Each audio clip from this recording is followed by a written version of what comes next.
प्यारे बच्चों, जैसा कि कल मैंने तुम लोगों को खाता खोलने के बाद बैंक द्वारा दिए जाने वाले वो पे स्लिप बुक, पासबुक और चेक बुक के बारे में मैंने बताया। तो ऐसा है कि जब फिक्स डिपॉजिट अकाउंट खोलते हैं तो उसमें तो बैंक एक रसीद दे देता है, उसमें यहाँ पर वो चेक बुक और पासबुक की कोई जरूरत नहीं पड़ती। अब जहाँ तक इसके आगे बात है सब वो सेविंग बैंक अकाउंट और करंट अकाउंट में, सेविंग बैंक अकाउंट खोलने में और करंट अकाउंट खोलने में बैंक उनको वो पासबुक और चेक बुक की फैसिलिटी और पे इन स्लिप की फैसिलिटी देता है। ये करंट अकाउंट में भी फैसिलिटी देता है और सेविंग बैंक अकाउंट में। अधिकतर ये करंट अकाउंट के मामले में फैसिलिटी दी जाती है व्यापारियों को। इसके बारे में हम बता रहे हैं आगे तुमको कि अब चेक के पक्ष के बारे में बता रहा हूँ। चेक के पक्षकार, चेक में कितने पक्ष होते हैं? एक लेखक होता है जो चेक को लिखता है, जिसको ड्रार कहते हैं। लेखक वो चेक बैंक पे लिखता है, बैंक ड्राई होता है जो बैंक पैसा देने वाला होता है। लेखक या तो खुद सेल्फ अपने लिए पैसा निकालता है या किसी दूसरे के नाम से चेक लिख कर देता है, जिसका नाम लिख कर देता है वो चेक का भुगतान प्राप्त करता है। चेक के प्रकार के बाद हम चेक के प्रकार बता रहे हैं आगे कि चेक 3 प्रकार के होते हैं। वाहक चेक यानी बियरर चेक, ऑर्डर चेक और क्रॉस चेक। बियरर चेक वो चेक है जो जिसके हाथ में होता है वही उसका भुगतान प्राप्त करता है। बैंक की खिड़की पर ले जाकर वो बैंक प्राप्त कर सकता है, बैंक उसको रोक नहीं सकता। ऑर्डर चेक वो चेक है जिसमें व्यक्ति का नाम लिखा रहता है, जिसको आदेशित करता है लेखक, चेक का लिखने वाला जिसको आदेशित करता है वो उसका भुगतान प्राप्त करता है। अब रहा क्रॉस चेक का मसला। क्रॉस चेक वाले में बैंक के खिड़की पर उसका भुगतान नहीं होता, बैंक व्यक्ति के खाते में पैसा जमा कर देता है। पैसा जमा करते वक्त अब ये भी देखना होता है कि वो जो रेखांकन है यानी क्रॉस चेक है वो सिंपल क्रॉस है या साधारण रेखांकन है, जनरल रेखांकन या मान लें कि स्पेशल क्रॉसिंग है। तो जनरल रेखांकन में आइन कंपनी या अकाउंट पे सब जो दो समांतर तिरछी रेखाएं खींच दी जाती हैं, उन तिरछी रेखाओं के बीच जैसे इस तरीके से ये 2 समांतर रेखाएं खींची जाती हैं। इसमें अकाउंट पेई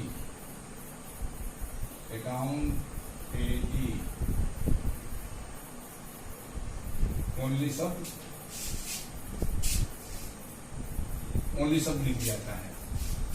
अकाउंट पे ओनली सब लिख दिया जाता है।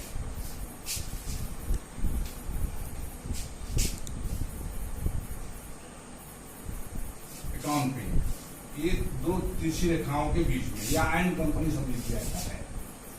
और जब स्पेशल क्रॉसिंग होती है तो उसमें बैंक का नाम समझ SBI, state bank of India है, ये 2 तिरछी रेखाएं खींची जाएगी।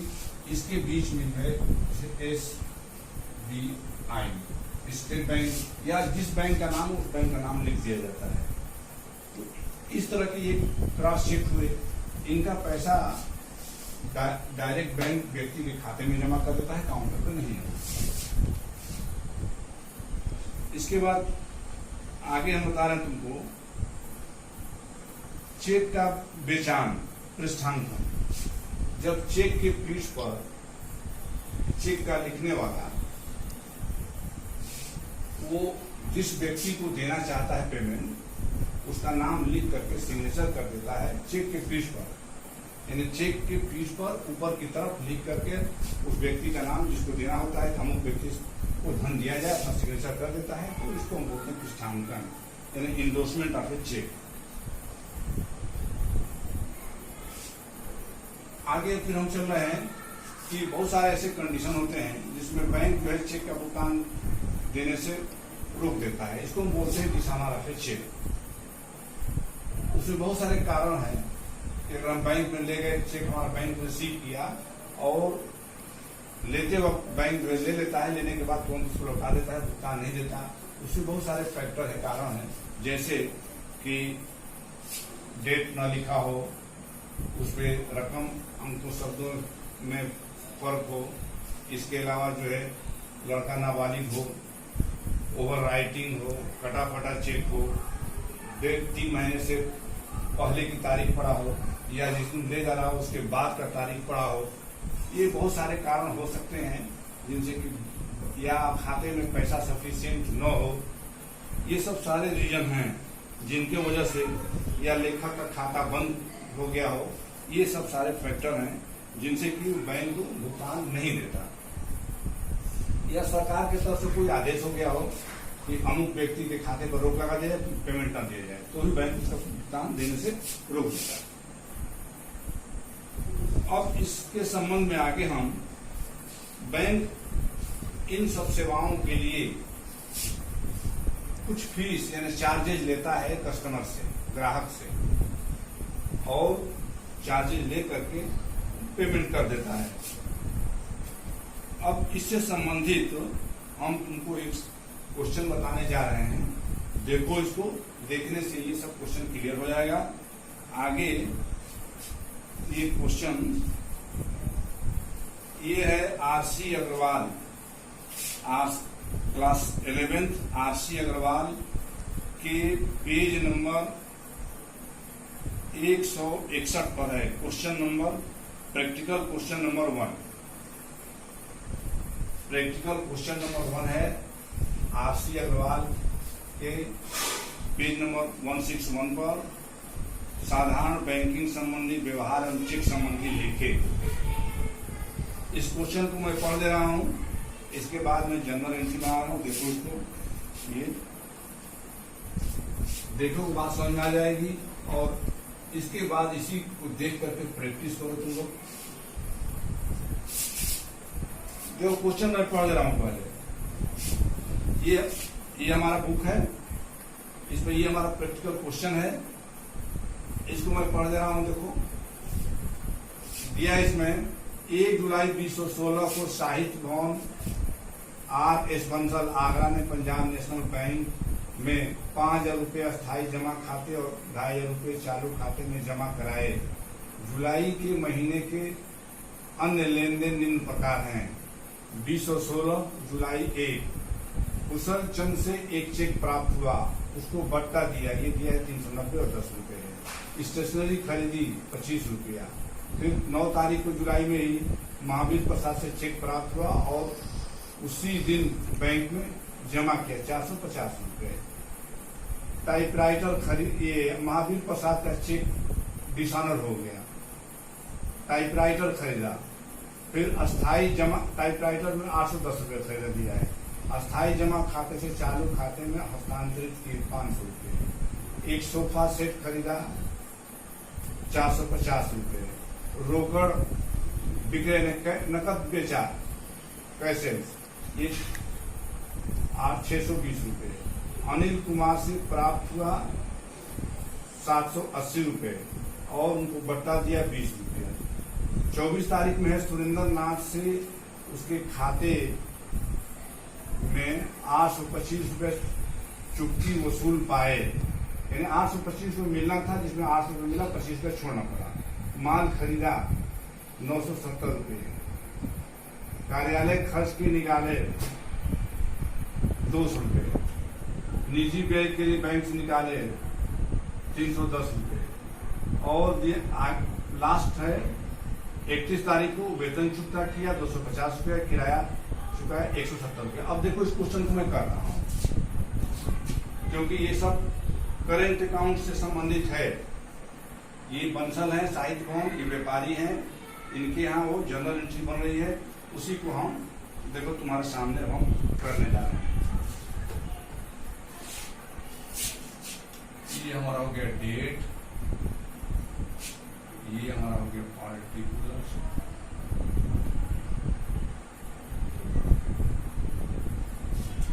ये हमारा हो गया LF, ये हो गया अमाउंट, ये हो गया अमाउंट,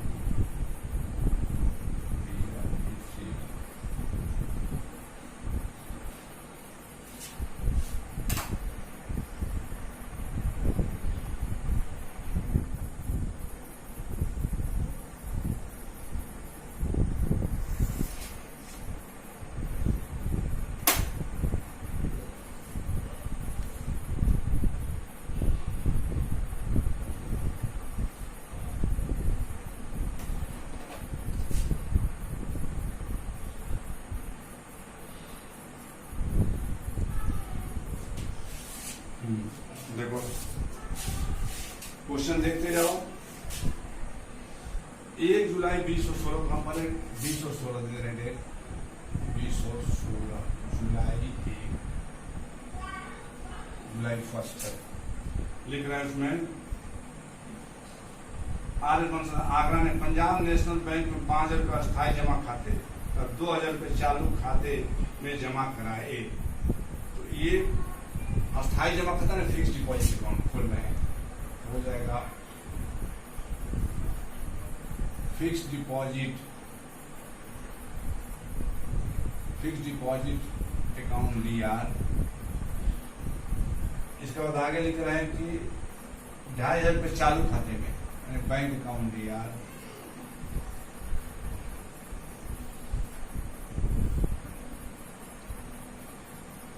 ये 5,000 रुपये अस्थायी जमा खाते में लिख कर रहे हैं और 2,500 रुपये ये जमा कर रहे हैं उसमें आपके चालू खाते में।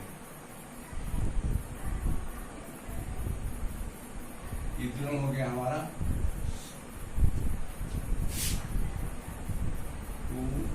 Cash account. 7,500 हमारा बीइंग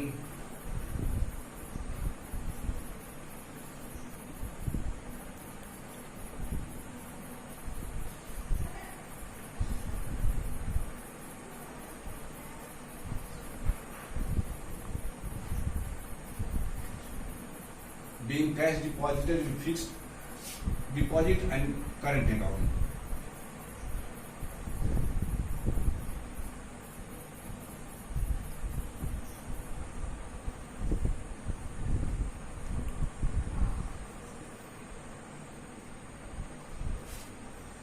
ये हमारी पहली एंट्री बन गई, ये हमारी पहली एंट्री हो गई। 1 जुलाई को लिख रहे हैं कि कुशल चंद से एक चेक प्राप्त हुआ, उसको बट्टा दिया, यानी चेक प्राप्त हुआ और उसको यानी पहली तारीख हुई जुलाई पहली है, कैश अकाउंट दिया, डिस्काउंट अकाउंट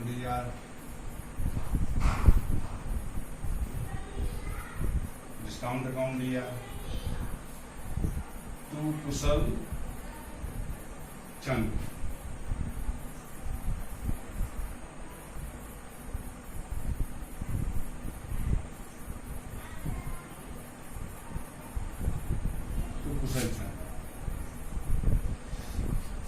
कितना अमाउंट है 390 और 10 रुपये छूट है, 390 रुपये डिस्काउंट अकाउंट दिया 10 रुपये, कुशल चंद 4 रुपये। Being cash received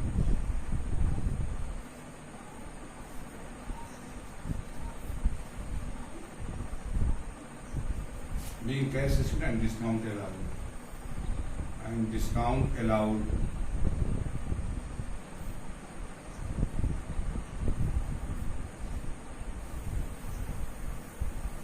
ये हमारी दूसरी चीज। अब देखो आगे 5 तारीख को दे रहे हैं, 5 तारीख को स्टेशनरी खरीदी जुलाई 5, स्टेशनरी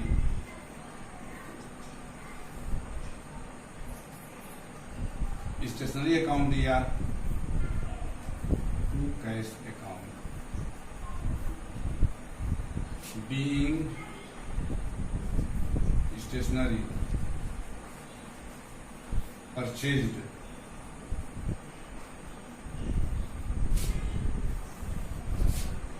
स्टेशनरी परचेज। ये हमारा हो गया स्टेशनरी, हो गया हमारा 25 रुपये।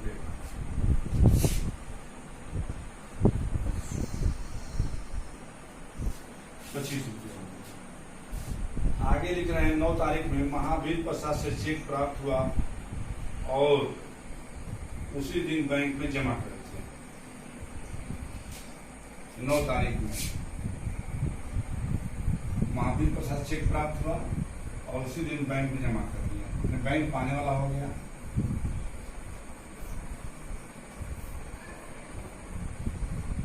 महावीर प्रसाद देने वाले।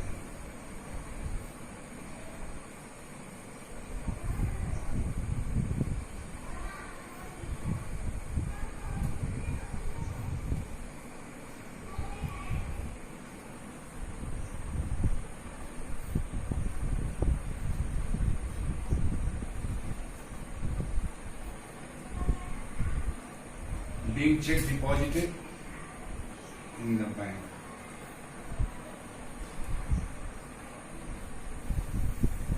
ये हमारी हो गई जमा करना। कितने का चेक है? ये 450 रुपए का चेक है। 450 रुपए का चेक है। 450 रुपए चेक।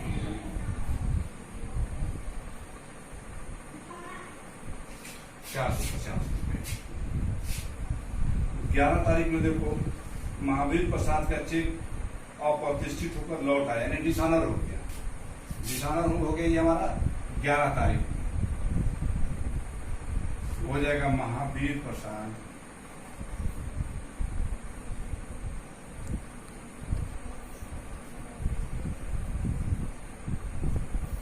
प्रसाद दिया bank account being check dishonor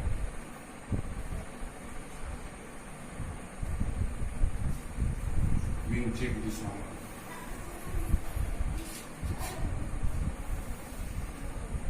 cheque dishonour हो गया। वही 450 रुपए का चेक डिसऑनर हो गया। 450 रुपए चेक डिसऑनर 11 तारीख में। 13 तारीख को लिखा 13 जुलाई को टाइपराइटर खरीदा।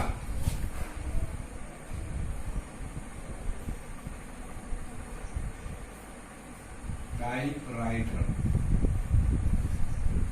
अकाउंट दिया कैश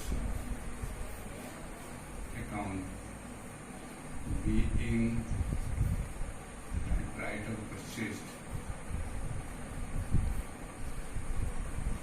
being typewriter purchased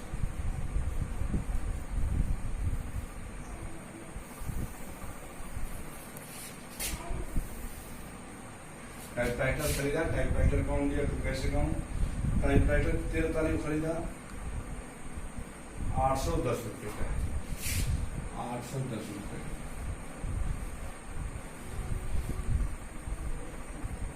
810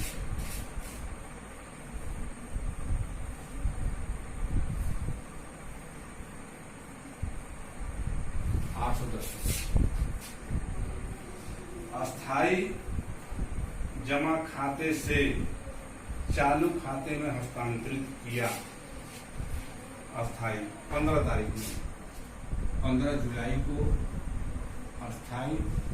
अस्थाई जमा खाते से चालू खाते में हस्तांतरित किया। बैंक अकाउंट दिया to fix deposit account. Fix deposit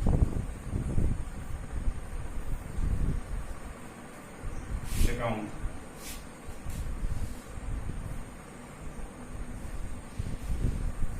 अस्थाई जमा खाते चालू खाते में being amount transferred from fixed deposit to current account।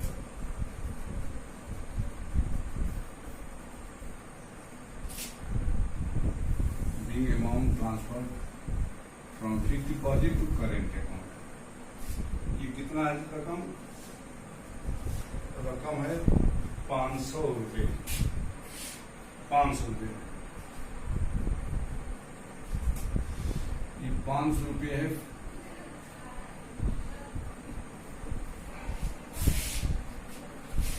Deposit से करंट अकाउंट में ट्रांसफर किया जा रहा है। 17 तारीख में सोफा सेट खरीदा,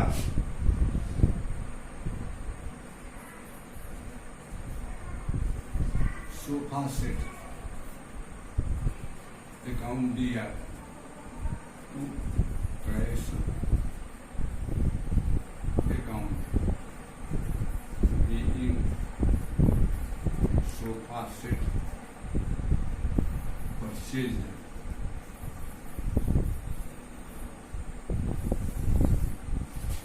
sofa set purchase, sofa set खरीदा। सोफा सेट कितने का है? 450 रुपये का। सोफा सेट 400 तारीख में 450 रुपये खरीदा।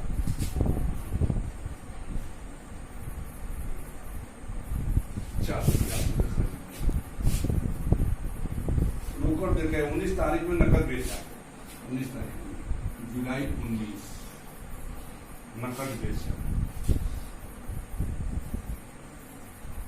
कैश अकाउंट दिया, कुछ सेल्स अकाउंट, कुछ सेल्स अकाउंट, कैश अकाउंट दिया, कुछ सेल्स अकाउंट। बीइंग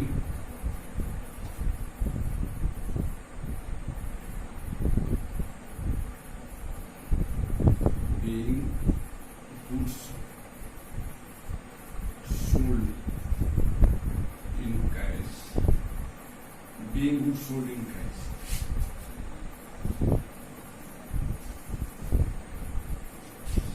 ये हमारा हो गया कितना? नकद बेचा 620 रुपये का, 620 रुपये, 620।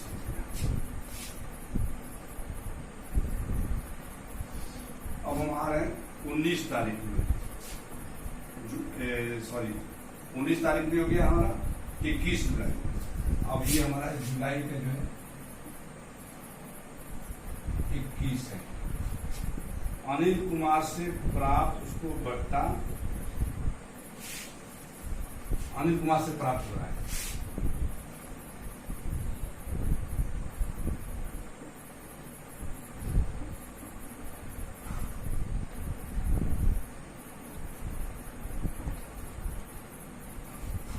कैसे अकाउंट दिया? डिस्काउंट अकाउंट दिया to Anil Kumar,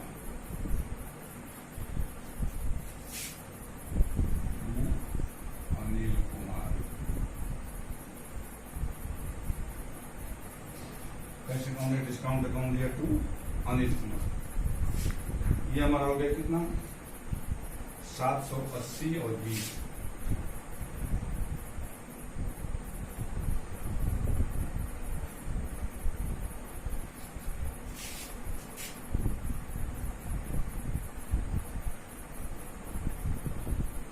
being cash received, being cash received and discount allowed।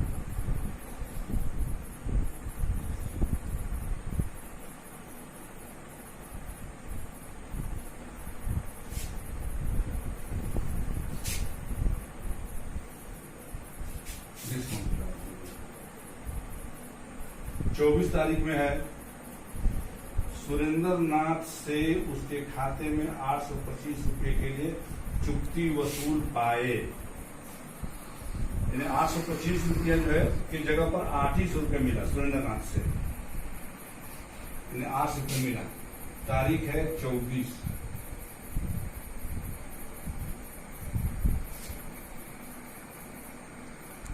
Cash account दिया, डिस्काउंट अकाउंट दिया,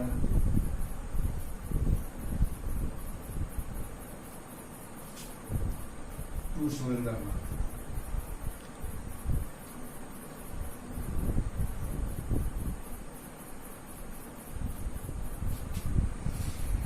सुरेंद्र नाथ ये हो गया 800 रुपये मिला,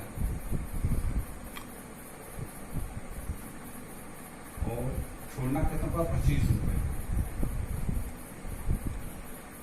825। सुरेंद्रनाथ से 825 मिलना था, जिसमें 800 दिया, 25 को छोड़ना था।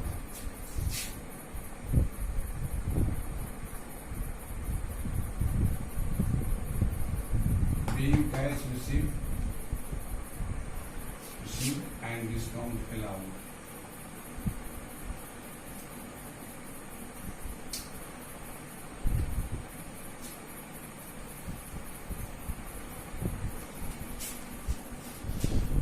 Discount allowed. कार्यालय 26 तारीख में माल खरीदा, 25 अकाउंट दिया,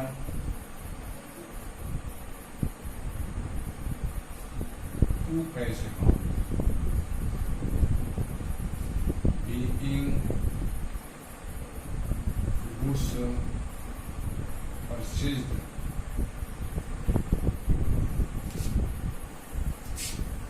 ये कितने का है?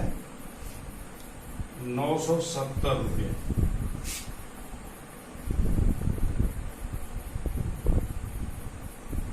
970। 30 तारीख में है कार्यालय खर्च के लिए बैंक से निकाले, 30 तारीख में है बैंक से निकाले,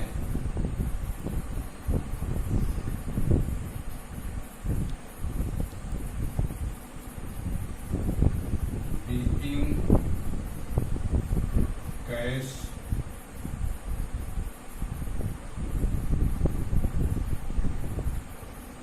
withdrawn from bank for office use। कितना निकाला? ये निकाल लिया, कार्यालय खर्च के निकाले 200 रुपये।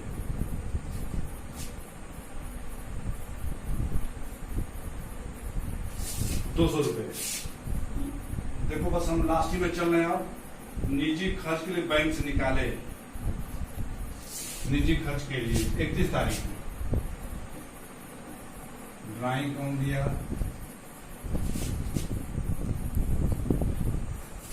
To cash bank account, being cash withdrawn from bank for personal use।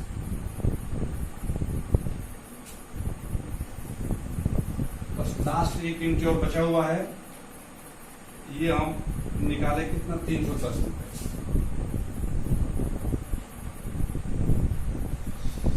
31 तारीख में लास्ट है, अब 31 तारीख में लास्ट है बिल्कुल।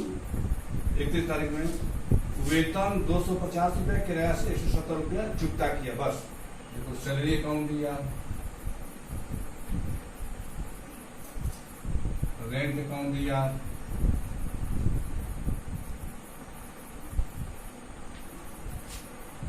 टू कैश अकाउंट चुकाया। तो सैलरी कितना? 250 रुपया है, रेंट कितना है? 70 रुपया है, टू कैश अकाउंट हो जाएगा 420 रुपये। 0 हो गया ये हमारा 1 और 420। बीइंग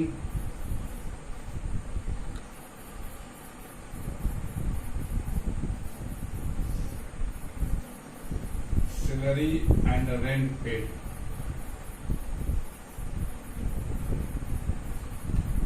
इस तरह से हमारा सवाल जो है ओवर हो गया।